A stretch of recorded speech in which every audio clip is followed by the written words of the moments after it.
तो today we will start the chapter plant kingdom. इससे पहले हमने पढ़ चुके हैं कुछ लोअर ग्रुप्स के बारे में, मोनेरा, प्रोटिस्टा, फंजाई, इन सब के बारे में हमने पहले पढ़ा था ना। तो अब जो हमारा थर्ड चैप्टर है प्लांट किंगडम, इसके बारे में हम समझेंगे। तो विटेकर ने 1969 के अंदर जो अपना क्लासिफिकेशन सिस्टम दिया था, तो उसने प्लांट किंगडम को अलग से बनाया था, जिसके अंदर उसने कुछ दूसरे जो ग्रुप्स है जो पहले प्लांट किंगडम के अंदर ही आते थे उनको रिमूव कर दिया। जैसे मोनेरा, प्रोटिस्टा, फंजाए, ये सब अलग कर दिए उसने, जो कि पहले कंसीडर किए जाते थे, जो अर्लियर क्लासिफिकेशन थे जिसके अंदर इनको प्लांट किंगडम के अंदर ही डाल दिया गया था। पर जो विटेकर का 5 किंगडम क्लासिफिकेशन था उसके अंदर उसने 5 अलग अलग किंगडम बनाए। मोनेरा अलग, जिसके अंदर बैक्टीरिया, आर्कीबैक्टीरिया डाला। प्रोटिस्टा, जिसके अंदर यूनिसेलुलर यूकैरियोटिक ऑर्गेनिजम्स को डाला। फंजाई, जो कि हेटेरोट्रोफिक सैप्रोफिटिक ऑर्गेनिजम्स होते हैं। Animalia, Plantae. तो ये 5 किंगडम उसने बनाए। तो अब आज जो हम डिस्कस करेंगे किसके बारे में, प्लांटी के बारे में डिस्कस करेंगे। क्लियर? तो शुरू करते हैं।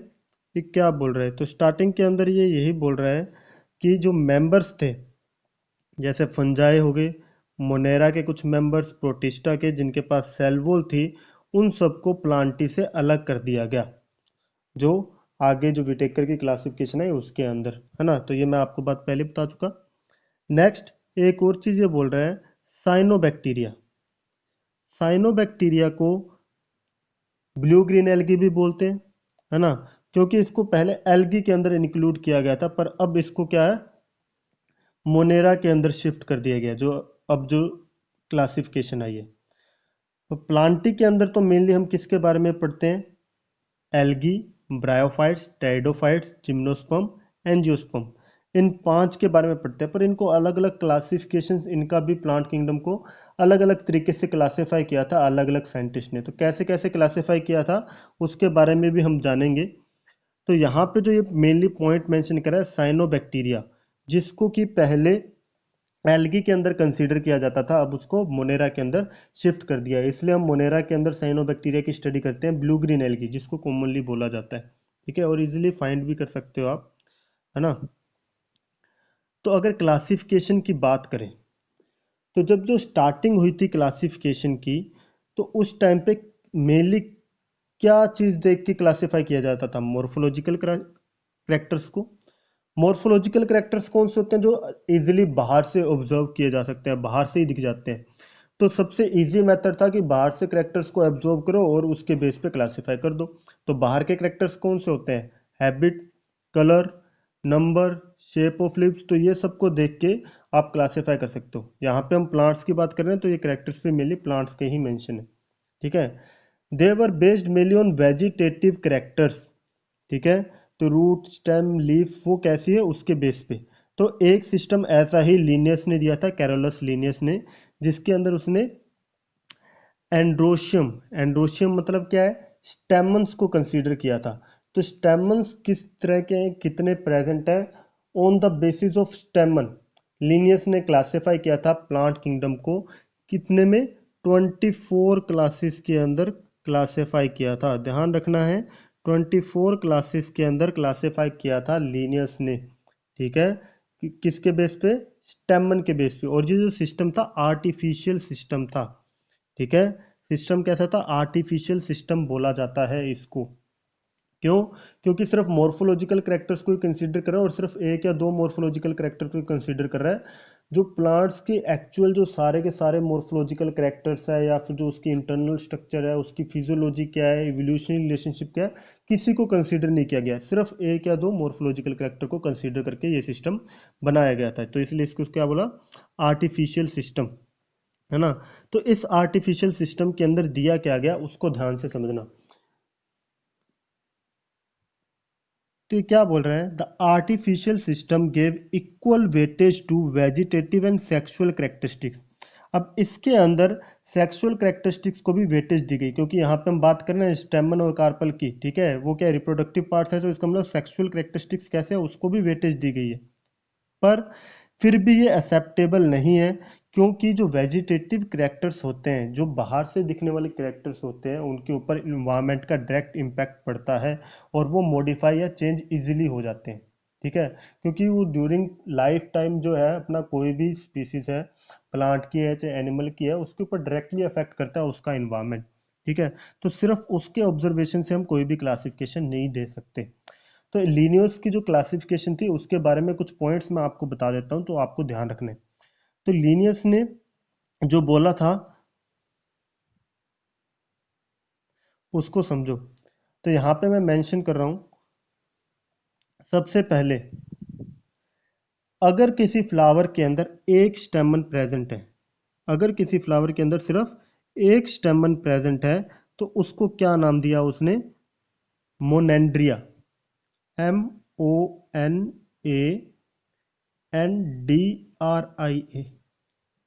देखो, मोनो हम बोलते हैं एक के लिए, तो ये एंड्रोशियम। ठीक है, तो वहीं से ये नाम आ गया मोनेंड्रिया। ठीक है, जब एक ही स्टेमन प्रेजेंट है, स्टेमन मतलब आप समझते हो एंथर और फिलामेंट दोनों को कंबाइनली स्टेमन बोल रहे हैं, मेल रिप्रोडक्टिव पार्ट होता है, राइट। तो जब एक ही स्टेमन था तो उसने क्या दे दिया? मोनेंड्रिया। अगर वहीं पे दो स्टेमन होंगे तो क्या नाम हो जाएगा? डायएंड्रिया। सिंपल है। आवाज आ रही है ना मेरी?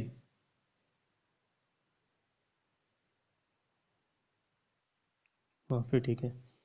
तो टू स्टेमन का मतलब यहाँ पे डाई लिख दिया तो टू हो गया।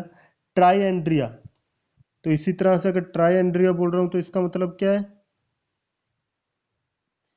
ट्राई मतलब तीन, मतलब तीन स्टेमन होंगे। ठीक है, तो इस तरीके से उसने क्या, कितने स्टेमन प्रेजेंट है उसके बेस पे उसने ऐसे क्लासिफाई करता गया, और 24 उसने क्लासेस दी। वहीं अगर आप देखोगे, एक इसने दिया पोलीएंड्रिया। पोलीएंड्रिया का मतलब क्या है? पोली मतलब होता है बहुत सारे। ठीक है, बहुत सारे अगर स्टेमन्स प्रेजेंट है तो उसको क्या बोल दोगे? पोली एंड्रिया, है ना। और ये एंड्रोशियम सारे किसके होंगे? रिसेप्टेकल जो नीचे होता है उसके साथ अटैच्ड होंगे सारे के सारे स्टेमन, तो उसको क्या बोल दोगे? पोली एंड्रिया, सिंपल। ठीक है, अब वहीं पे अगर मैं आगे बात करता हूं, कोई भी अगर स्टेमन प्रेजेंट नहीं है, अगर कोई भी स्टेमन प्रेजेंट नहीं है तो उसको क्या नाम दे दिया? Non Andrea. नॉन मतलब कोई भी नहीं, सारे एब्सेंट है स्टेमन, तो नॉन एंड्रिया। या इसको एक और नाम भी बोला गया, क्रिप्टोगैमिया।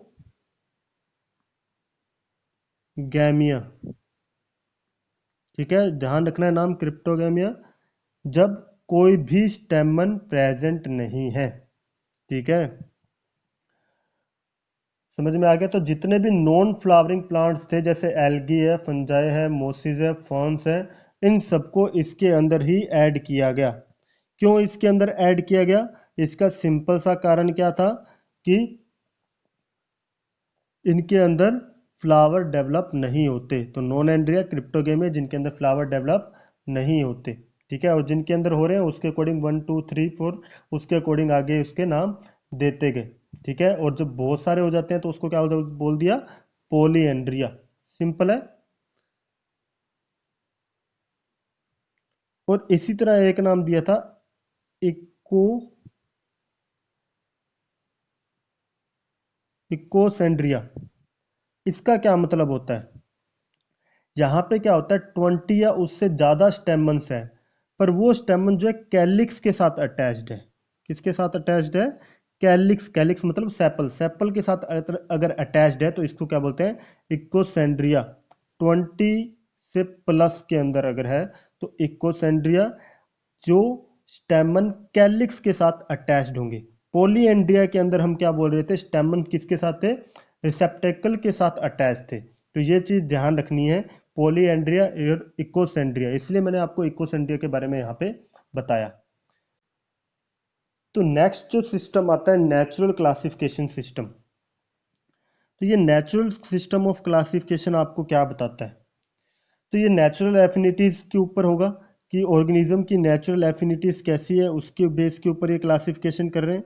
तो इसके अंदर ना सिर्फ एक्सटर्नल, बल्कि उसके अलावा भी जो कैरेक्टरिस्टिक है, सिर्फ एक्सटर्नल ही नहीं, उसके अलावा इंटरनल कैरेक्टरिस्टिक फीचर्स को भी स्टडी किया जाएगा। तो जिसके अंदर हम बात करते हैं अल्ट्रा स्ट्रक्चर, जो उसकी स्ट्रक्चर कैसी है, मान लो सेल्स वगैरह की स्ट्रक्चर कैसी है, या ऑर्गेनिज्म के अंदर जो भी चीज़ें प्रेजेंट है। एनाटोमी, एनाटोमी मतलब अंदर जो ऑर्गेनाइजेशन कैसे है सेल टिश्यू का, तो हम प्लांट एनाटोमी के अंदर वो सब भी पढ़ेंगे। एम्ब्रियोलॉजी, तो एम्ब्रियो की फॉर्मेशन कैसे हो रही है, एम्ब्रियो कैसा है, उसके बारे में बात कर रहे हैं। फाइटोकेमिस्ट्री, तो केमिस्ट्री आपको पता है, जो केमिकल कंपाउंड्स की बात कर रहे हैं, मॉलिक्यूल्स की बात कर रहे हैं। फाइटो मतलब क्या होता है, प्लांट्स। तो प्लांट्स के अंदर जो केमिकल्स फॉर्म हो रहे हैं, या हॉर्मोन्स है, या फिर जो भी चीज़ें हैं, वो जो अगर उसकी बात कर रहे हैं, तो प्लांट्स के अंदर कैसे कैसे बायोकेमिकल्स हैं, उसको हम फाइटोकेमिस्ट्री के अंदर कंसीडर करते हैं। क्लियर। ऐसा ही एक क्लासिफिकेशन दिया था किसने, George Bentham and Joseph Dalton Hooker. तो ये जो क्लासिफिकेशन सिस्टम था, इसको आपने समझेंगे थोड़ा सा डीप के अंदर कि ये एक्चुअल में क्लासिफिकेशन सिस्टम है क्या। ठीक है, तो मैं थोड़ा सा यहाँ पे खाली स्पेस के अंदर करता हूँ वर्क। हम्म तो बेंथम एंड हुकर ने जो क्लासिफिकेशन सिस्टम दिया था, वो अपनी बुक जो थी उसकी, उसका नाम क्या था, जनरा प्लेंट्रम। ये क्वेश्चन आया हुआ है, तो आपको ध्यान रखना है, बुक जिसके अंदर बेंथम एंड हुकर ने अपना ये क्लासिफिकेशन सिस्टम दिया था, या बुक लिखी थी, वो कौन सी थी, जेनरा प्लेंट्रम। ठीक है। और नेचुरल सिस्टम ऑफ क्लासिफिकेशन दिया था, जिसके अंदर इसको बोला क्या गया था, स्पर्मेटोफाइटा।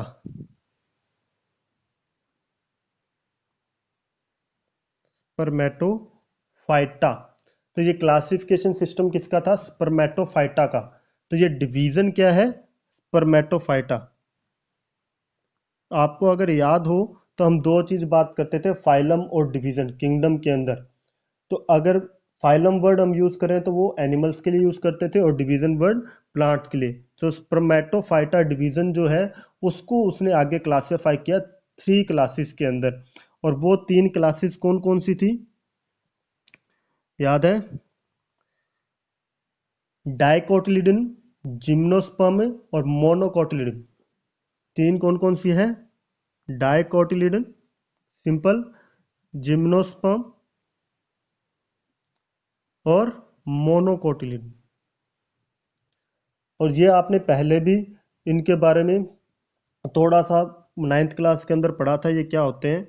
तो डायकोट, मोनोकोट, जिम्नोस्पर्म्स, इनके बारे में देखते हैं। तो इन 3 क्लासेस के अंदर स्पर्मेटोफाइटा को डिवाइड कर दिया। स्पर्मेटोफाइटा का मतलब क्या होता है, वो भी मैं आपको बता देता हूँ। स्पर्मा, जो आगे वाला जो वर्ड आ रहा है स्पर्मा,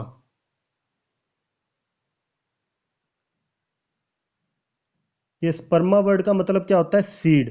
ठीक है, ये स्पर्मा वर्ड का मतलब क्या है, सीड। स्पर्मेटोफाइटा, और ये फाइटा वर्ड में आपको बताया था किसके लिए यूज किया जाता है, प्लांट्स के लिए।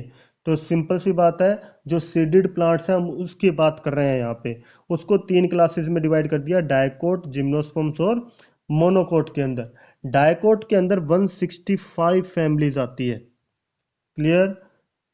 जिसके अंदर इसको फर्दर मैं सब क्लास के अंदर डिवाइड कर देता हूँ। तो डायकोट को अगर हम सब क्लास के अंदर डिवाइड करते हैं, तो उसके अंदर सबसे पहले आता है पॉलीपेटली।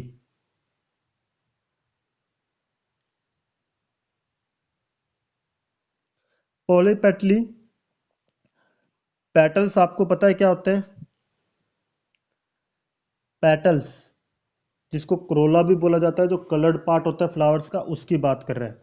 पॉलीपेटली के अंदर जो फ्री पेटल्स होते हैं, मतलब पेटल्स यूनाइटेड नहीं है, फ्री है, तो उसको बोलते हैं पॉलीपेटली। मॉर्फोलॉजी ऑफ फ्लावरिंग प्लांट्स के अंदर और ज़्यादा डिटेल के अंदर इसके बारे में पढ़ेंगे। दूसरा जो आता है गैमो पेटली। अब गैमो का मतलब क्या है, यहाँ पे यूनाइटेड, जिसके अंदर पेटल्स कैसे होते हैं, यूनाइटेड। और जो थर्ड आता है वो क्या आता है, मोनोक्लमाइडी। क्या है, मोनोक्लमाइडी। अब मोनोक्लमाइडी के अंदर, तो हाँ, मोनोक्लमाइडी के अंदर 36 फैमिलीज आते हैं, जिनके अंदर कोई भी पेटल नहीं होता। तो पहला पॉलीपेटली, सेकंड गैमोपेटली, और थर्ड मोनोक्रोमाइडी, जिसके अंदर हम क्या बोलते हैं, कोई भी पेटल प्रेजेंट नहीं होगा। ठीक है, 36 फैमिलीज उसके अंदर आती है। तो डाइकोट्स को हम इन तीन के अंदर डिवाइड कर देते हैं। क्लियर? डाइकोट, जिम्नोस्पर्म्स, ठीक है, जिसके अंदर 3 फैमिलीज आती है, और मोनोकोटिलिडन जिसके अंदर 34 फैमिलीज आती है। ठीक है, तो ये जो है 3 उसने क्लासिफिकेशन की थी, किसने, बेंथम एंड हुकर ने। तो सबसे पहले मैंने आपको क्या बताया, उसने जो डिवीजन है स्पर्मेटोफाइटा उसको डिवाइड किया। स्पर्मेटोफाइटा के अंदर कौन होते हैं, सीडेड प्लांट्स होते हैं। 3 क्लासेस के अंदर डिवाइड किया, डाइकोटिलिडन, जिम्नोस्पर्म, मोनोकोटिलिडन। डाइकोटिलिडन को फिर आगे 3 सब क्लासेस के अंदर डिवाइड किया, कौन कौन सी, पॉलीपेटली, गैमोपेटली और मोनोक्लमाइडी। क्लियर? अब इस क्लासिफिकेशन के कुछ ड्रॉबैक्स थे, हालांकि बहुत अच्छा सिस्टम था क्लासिफिकेशन का, पर इसके अंदर एक तो फाइलोजेनेटिक रिलेशनशिप के बारे में बात नहीं की थी। फाइलोजेनी के बारे में, फाइलोजेनी का मतलब क्या होता है, फाइलोजेनी का मतलब क्या होगा, फाइलोजेनी के अंदर क्या आता है, एवोल्यूशनरी रिलेशनशिप। जैसे विटेकर के अंदर हम जब बात करते हैं एवोल्यूशनरी रिलेशनशिप कि किससे कौन बन के आया, तो हमें पता होता है कॉमन एंसेस्टर्स का, तो उसको क्लासिफिकेशन को देख के पता लग जाता है। पर यहाँ पे कोई भी एवोल्यूशनरी रिलेशनशिप के बारे में पता नहीं लग रहा, क्योंकि एवोल्यूशन के अकॉर्डिंग क्या हुआ था, जिम्नोस्पर्म पहले आए, उसके बाद डाइकोट, और फिर मोनोकोट।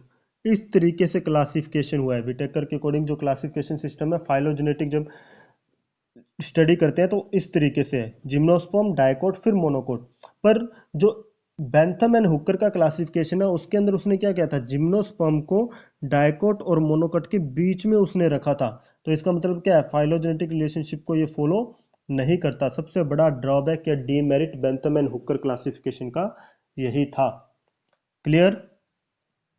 समझ में आ गया बेंथम एंड हुकर क्लासिफिकेशन। तो यहाँ पे नाम आया था तो मैंने उसके बारे में सारी डिटेल्स आपको बता दी।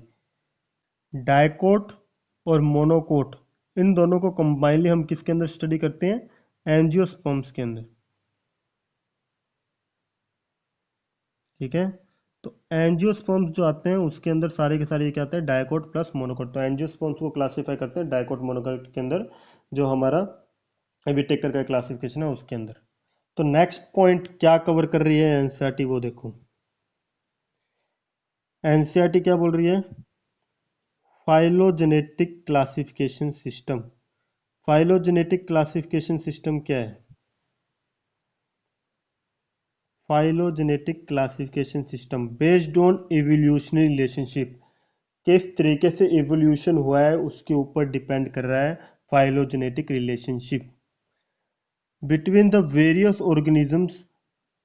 जो अलग अलग ऑर्गेनिजम्स है उनका इवोल्यूशनरी रिलेशनशिप क्या है, वो फाइलोजेनेटिक क्लासिफिकेशन के अंदर डिस्क्राइब किया गया। तो विटेकर का जो था वो इसी के ऊपर था, वो फाइलोजेनेटिक रिलेशनशिप के साथ साथ जो इंटरनल और एक्सटर्नल कैरेक्टरिस्टिक्स है सभी की स्टडी करके वो सिस्टम बनाया गया था। ठीक है, उसके बाद भी और भी क्लासिफिकेशन सिस्टम आ गए कार्ल वोज वगैरह के। तो अभी जो हम आगे स्टडी करेंगे कि जो टैक्सोनॉमी, जो क्लासिफिकेशन कर रहे हैं वो किन किन बेसिस पे कर सकते हैं, क्योंकि हमारे पास अगर फॉसिल एविडेंस नहीं है, फॉसिल्स प्रेजेंट नहीं है, फिर भी हम वो क्लासिफिकेशन सिस्टम को स्टडी कैसे करते हैं, वो कैसे हो सकता है। तो सबसे पहले यहाँ पे देखो आपको एक टर्म दे रखा है, न्यूमेरिकल टैक्सोनॉमी। तो न्यूमेरिकल टैक्सोनॉमी क्या है, carried out using computers is based on all observable characteristics। जो करेक्टर्स ऑब्जर्व हो रहे हैं उसके बेस पे। अब करते कैसे हैं न्यूमेरिकल टैक्सोनॉमी, अब क्या करना है, कोई भी करेक्टर है उसको हम क्या कर देते हैं, नंबर या फिर कोड दे देते हैं कोई। ठीक है, और उसको कंप्यूटर में फीड कर देंगे, और डाटा को क्या किया जाएगा, प्रोसेस किया जाएगा। ठीक है, और चेक किया जाएगा कितने के अंदर ऐसा करेक्टर है। तो हम क्या कर सकते हैं, इससे हंड्रेड्स ऑफ करेक्टर्स को क्या एक साथ स्टडी कर सकते हैं। अगर मान लो मैंने यूनाइटेड पेटल्स थे, वो एक करेक्टर चुन लिया। ठीक है, अब मेरे को देखना है ये कितने प्लांट्स के अंदर है। अब जो कोड मैंने दे रखा है कंप्यूटर के अंदर इस पर्टिकुलर करेक्टर के अकॉर्डिंग, तो उसके बेस पे हम सर्च करेंगे। ठीक है, तो अब जो है बहुत इजी हो जाएगा आपको स्टडी करना कि कितने प्लांट्स हैं जिनके अंदर यूनाइटेड पेटल्स है, कौन कौन सी स्पीसीज है। एक क्लिक के साथ ही आपके पास सारे के सारे रिजल्ट्स सामने आ जाएंगे। और अगर आपको कंपैरिजन करना है तब भी इजी हो जाएगा, कितने के अंदर यूनाइटेड है, या फिर आपने 10 करेक्टर्स की लिस्ट बना ली, वो 10 के 10 कौन कौन सी स्पीसीज के अंदर है, या फिर कौन कौन सी ऐसी स्पीसीज है जो इससे डिसिमिलर है, या कितने परसेंट में डिसिमिलर है, कि अगर मान लो 10 में से 8 करेक्टर किसके अंदर मिल रहे हैं, 7 किस में मिल रहे हैं, 10 के 10 किस में मिल रहे हैं, वो भी आप न्यूमेरिकल टैक्सोनॉमी के जरिए इजिली कर सकते हो, कर सकते हो। तो न्यूमेरिकल टैक्सोनॉमी क्लियर है। तो न्यूमेरिकल टैक्सोनॉमी के अंदर हम क्या कर रहे थे, हमने कोई भी करेक्टर है उसको हमने क्या किया, कोई कोड्स असाइन कर दिए ताकि हम उसको इजीली मैचिंग कर सकें दूसरे ग्रुप्स के साथ। तो जितने भी हमारे पास ऑर्गेनिज्म होंगे उनके बीच में हम इजीली मैच कर पाएंगे उस कोड्स के बेस पे, है ना। नेक्स्ट जो आता है वो क्या आता है, साइटोटैक्सोनॉमी। साइटोटैक्सोनॉमी के अंदर किसके अंदर बात करें तो उसके लिए एक वर्ड समझो, साइटोलॉजी। साइटोलॉजी क्या होता है, साइटोलॉजी होता है जिसके अंदर हम सेल की स्टडी कर रहे हैं। अब सेल की स्ट्रक्चर कैसी है, उसके अंदर क्रोमोसोम कैसे हैं, वो सब जो अगर स्टडी करते हैं हम सेल के बिहेवियर के बारे में, तो वो सारी की सारी साइटोलॉजी के अंदर आती है।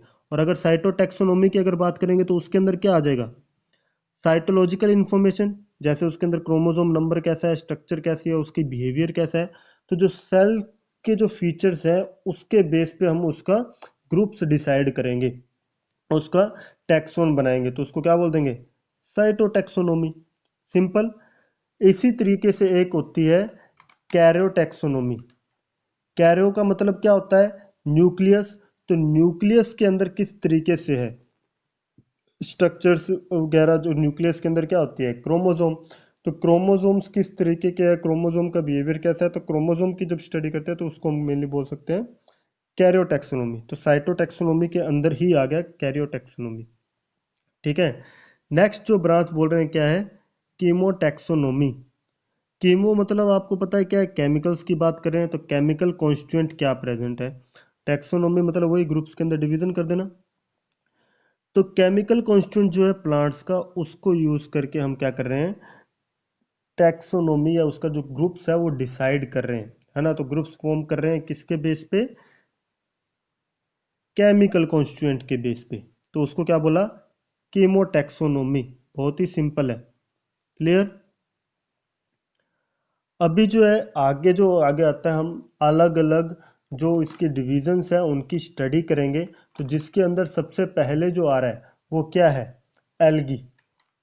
एल्गी के बारे में जनरल चीजें, एक दो चीजें आपको पहले भी पता है। क्या होता है एल्गी के बारे में, क्या पता है आपको।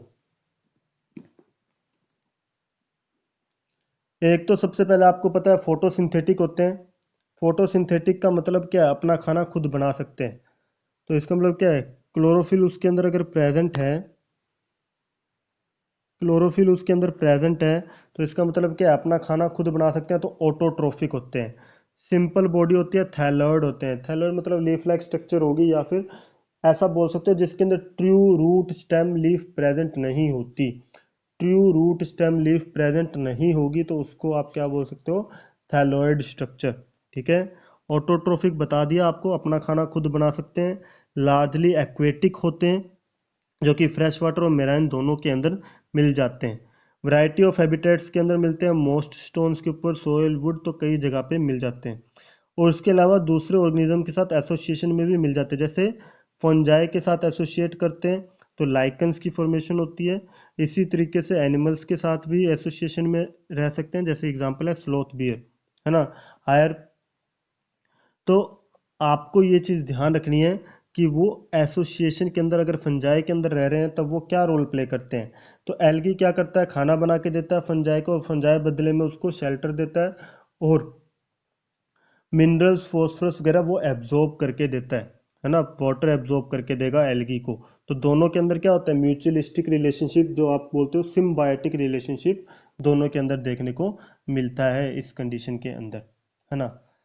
एल्गी टर्म किसने दिया था, एल्गी टर्म दिया था लीनियस ने, ठीक है। Study of algae, study of algae क्या होता है,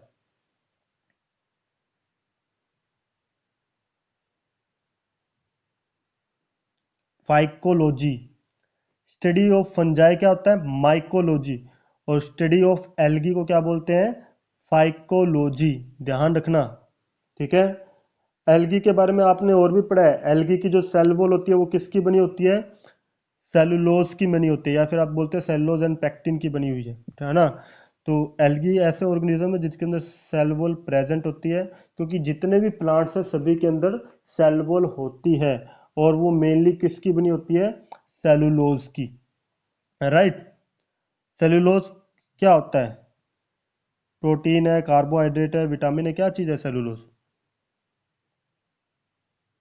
एक पॉलीसेक्राइड है। पॉलीसेक्राइड, पॉलीसेक्राइड मतलब समझते हो, ग्लूकोज की जो यूनिट्स है आपस में जुड़ के एक सेलुलोज बना हुआ है। बायोमोलिकुल्स चैप्टर के अंदर, उसके अंदर हम डिटेल के अंदर इसके बारे में पढ़ेंगे, उसकी स्ट्रक्चर भी पढ़ेंगे सेलुलोज की किस तरीके से होती है। तो एक कार्बोहाइड्रेट है जिसके अंदर क्या है, ग्लूकोज की यूनिट्स आपस में जुड़ के सेलुलोज की फॉर्मेशन करती है। Okay, clear. तो ये एल्गी के बारे में शॉर्ट डिस्क्रिप्शन था। बाकी जो है कल के लेक्चर के अंदर हम सारा डिटेल के अंदर पढ़ेंगे कि एल्गी क्या होता है, उसके और क्या करेक्टरिस्टिक्स है, उसके अंदर रिप्रोडक्शन किस तरीके से होता है, उसका क्लासिफिकेशन क्या क्या हुआ है, वो सब हम कल के लेक्चर में पढ़ेंगे। ओके, तो आज के लिए काफ़ी है।